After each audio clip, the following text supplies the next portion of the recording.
그림은 16개의 점을 같은 간격으로 찍은 것입니다. 이 점들을 꼭지점으로 하여 만들 수 있는 정사각형이 아닌 직사각형은 모두 몇 개입니까? 라고 했어요. 단 모양과 크기가 같은 직사각형은 같은 것으로 생각합니다. 라고 했는데요.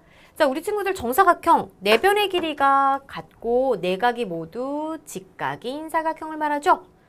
이렇게 정사각형을 보고 너는 직사각형이야 라고 하면 맞아요, 틀려요? 네, 맞습니다. 이 정사각형은 직사각형이기도 해요. 왜? 직사각형의 뜻이 내각이 모두 직각인 사각형인데 정사각형도 내각이 모두 직각이기 때문이죠. 그러면 우리는 정사각형이 아닌 직사각형을 그리려면요. 내각이 모두 이렇게 직각이기는 하지만 네 변의 길이가 같게 그리면 안 되는 겁니다. 그럼 그려볼까요? 이게 16개의 점이 같은 간격으로 찍었다라고 했기 때문에 바로 이렇게 바로 옆에 있는 점끼리 이어서 이 모양도 정사각형이 되는 거고 얘도 정사각형이 되는 거고 얘도 이제 정사각형이 될 수가 있는 거예요. 이런 애를 우리가 뺀 나머지 직사각형들을 한번 알아보자고요. 그럼 먼저 선생님이 점판을 아래다 준비를 좀 해왔습니다.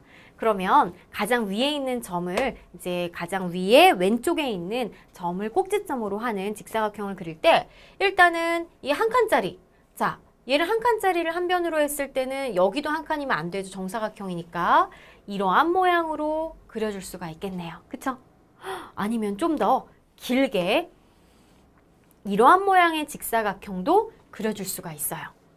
물론 아래쪽으로 이렇게도 그릴 수가 있겠지만 문제에서 모양과 크기가 같은 직사각형은 같은 것으로 생각한다 라고 했기 때문에 첫 번째 그린 그림을 이렇게 돌려보면 모양과 크기가 같아지죠. 그래서 그냥 한 개다 라고 따져주면 되겠습니다. 그럼 이번에는 선생님이 이제 이 옆으로 한 칸 내려간 거, 그 다음에 또 이제 이렇게 옆으로 두 칸, 아래로 한 칸 내려가고 옆으로 두 칸짜리 직사각형 만들었고 아래로 한 칸, 옆으로 이렇게 이제 세 칸짜리 직사각형 만들었어요. 그럼 이제 아래로 한 칸에다가 옆으로는 더 길어질 수가 없는 거잖아요. 그러니 이번에는 아래로 두 칸을 이렇게 내려볼게요. 그러면 옆으로 한 칸은 첫 번째 그림하고 똑같아지고 그 다음에 옆으로 두 칸은 정사각형이 되죠. 그럼 옆으로 세 칸을 하면 얘가 바로 새로운 직사각형이 되겠네요. 그럼 이제 아래로 두 칸이 아니라 세 칸을 하면 한 칸짜리는 두 번째 그림하고 같아지고 옆으로 두 칸 오면 세 번째 그림하고 같아지고 그 다음에 세 칸은 정사각형이 되기 때문에 우리가 이렇게 그릴 수 있는 직사각형은 여기서는 끝난 것 같아요. 그럼 세 개인가요? 아니에요. 우리 친구들 한 가지를 더 생각할 수 있는 것은 보세요. 이 정사각형의 특징을 좀 알면 되는데 이 정사각형에서는 네 변의 길이가 모두 같죠. 그리고 내각이 모두 직각이에요.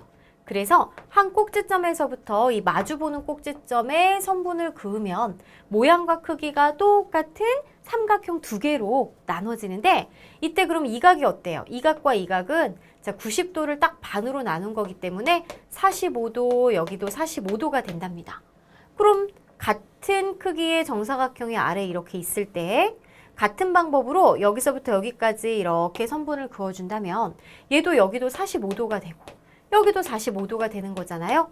그래서 우리는 이 각이 바로 직각이다 라는 것을 찾을 수가 있는 거죠. 그러니까 똑바로 아래로 옆으로 이렇게 이제 점과 점을 연결하는 방법 말고도 이렇게 연결하는 방법이 있어요.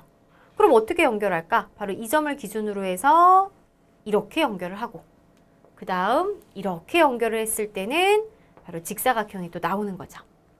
선생님 여기서부터는요. 한 칸 떼고는 얘는 정사각형이 나옵니다. 그렇기 때문에 정사각형이 아닌 직사각형은 다음과 같은 모양 딱 한 가지뿐이 만들어지지 않아요. 따라서 모두 몇 개입니까? 라고 했으니까 4개의 정사각형이 아닌 직사각형을 만들 수 있습니다. 라는 걸 알 수가 있겠죠?